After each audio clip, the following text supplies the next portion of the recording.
Hi, here's part two of the Ming Dynasty in China. So there really is nothing more symbolic of Chinese history than the Great Wall. And the Great Wall was, although it had been built previous to the Ming Dynasty, there were sections of it that dated back all the way to the Qin Dynasty. So to say that the wall is over 2,000 years old is somewhat accurate. There are places that had been built as part of the Great Wall. But most of them were not the ones that withstood the test of time so well as the ones that during the Ming era. So the construction of the wall was not started during the Ming era, but this is a period where it had its most extensive fortifications.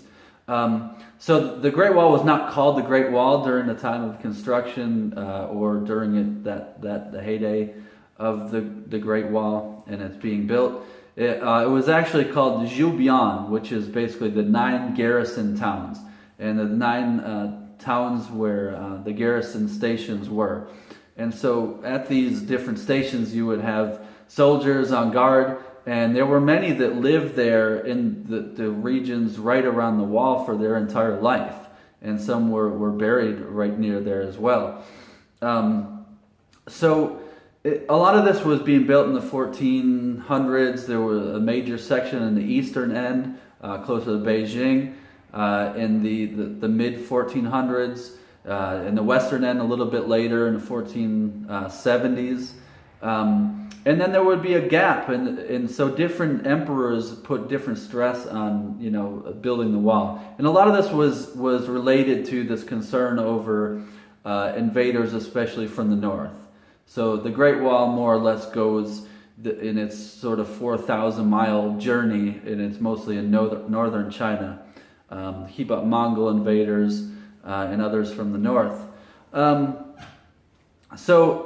as the historian John Dardis points out, it really was no more impermeable than the extensive fences along the Mexican border. So it didn't really keep out the invaders the way that it had planned and hoped to do. So another major aspect of Chinese history that has sort of become legendary or is so important to the ethnic pride of Chinese are the voyages of Zheng He. And so he was actually a Muslim eunuch, and this was under the Emperor Chengzu. That's his posthumous name, just like the Ming Taizu is the posthumous name for the first emperor of the Ming Dynasty. So the Chengzu emperor was different than Ming Taizu in the sense that he really sort of encouraged travel outside of the empire, which was much different than Ming Taizu, who didn't permit it. So under this situation, under Chengzu, the emperor, Zheng He did all of these different voyages. And so the first voyage, he had over 300 ships.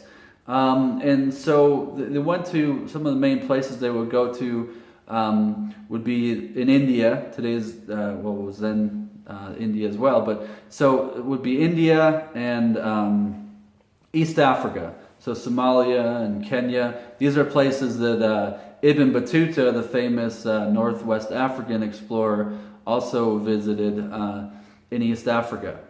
So when Zheng He would do these voyages, he would bring back tributary envoys from these different places. So that has become kind of legendary in Chinese history, as of course the Great Wall has as well. So in the Ming era, the control of the frontier areas on a kind of perimeter of the empire were always tenuous. You think of kind of like early American history, for instance, as the United States was expanding, and the control on the frontier areas was always a little bit tenuous by the national government. There had been these internal rebellions often on these frontier areas, but one of the interesting one was really kind of right in the heart of China, right in the slightly northern part of central China, in today's the provinces of Hubei, Hunan, and Shaanxi. And so what it was, these places were forbidden they were forbidden for people to go there. So even by the 1400s, you were not allowed to go there, and that was illegal to do so. But when there were famines and other epidemics in different places in China, people would go there against the rules of the empire, and they would be ultimately kind of controlled by outlaws. So there were these massive famines where people started to go into this mountain area in central China. And eventually the Ming dynasty sort of got wise to that, and they said, well, instead of punishing these people or trying to keep them out and them falling under the control of outlaws, we will create civil administration units there. So ultimately what is the undoing of the empire really is an internal rebellions combined with outside invasions. So it was sort of ripe for an outside invasion as more internal rebellions start to occur in China. And that combined with the Manchu invasions from the north is really what does the empire in. And so we'll leave it at that. And if you have any questions, feel free to email me. And have a good day. Bye.